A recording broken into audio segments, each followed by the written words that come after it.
মহিলা স্বাস্থ্যকর্মীকে গালিগালাজ ও হুমকি অভিযোগ স্থানীয় এক ব্যবসায়ীর বিরুদ্ধে। পূর্ব বর্ধমানের গলসির ঘটনা, লিখিত অভিযোগ দায়ের, তদন্ত জারি। মহিলা স্বাস্থ্যকর্মীকে গালিগালাজ ও হুমকি, আমরা বিস্তারিত জানবো। আমাদের সঙ্গে ফোন লাইনে রয়েছে প্রতিনিধি আব্বাস আলী। আব্বাস, ঠিক কি অভিযোগ? দেখো, এটা হচ্ছে একটি গলসি আদ্রাহাটি বড় স্বাস্থ্য কেন্দ্রের অধীনে এই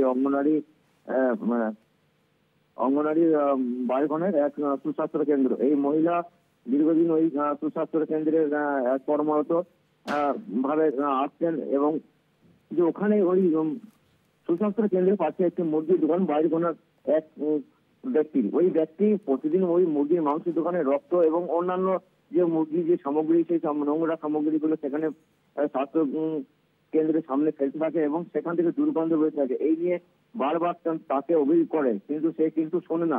এই নিয়ে একটা লিখিত অভিযোগ করে বলছি ওই বাড়িঘোনা গ্রামের পঞ্চায়েতের কাছে, এবং সেই পঞ্চায়েতের হয়তো থেকে তার কাছে একটা অবজেকশন আছে যে এই যে স্বাস্থ্য কেন্দ্রের সামনে এই নোংরা ফেলা যাবে না।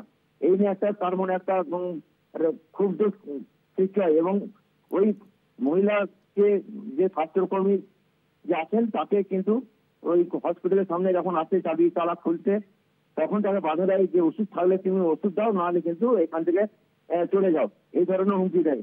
কিন্তু তাতেও কিন্তু শোনে না। তারপরে কিন্তু ওই যে মুরগির যে কাটার যে চাপড় বা চাকু যেটা বলা হয়, সেটা নিয়ে ভেতরে চলে যায় এবং মহিলাকে কিন্তু গালিগালাজ করে এবং তাকে মেরে দেওয়ার একটা হুমকি দেখায়। এবং সেই সময় কিন্তু এক ব্যক্তি, সুগারের রোগী, তিনি ওই সুস্বাস্থ্য কেন্দ্রে যায়। তিনি তখন বাধা দেয় যে এরকম ধারাটা করা উচিত নয়। তখন তিনি এই যে গালিগালাজ বা যে মেরে দেওয়ার হুমকি দেয় ওই স্বাস্থ্যকর্মীকে, তখন তিনি বাধা দেয় ওই যে প্রেসারের রোগী। তখন তিনি একটু শান্ত হন এবং পরে কিন্তু ওই স্বাস্থ্যকর্মী ব্লকের যে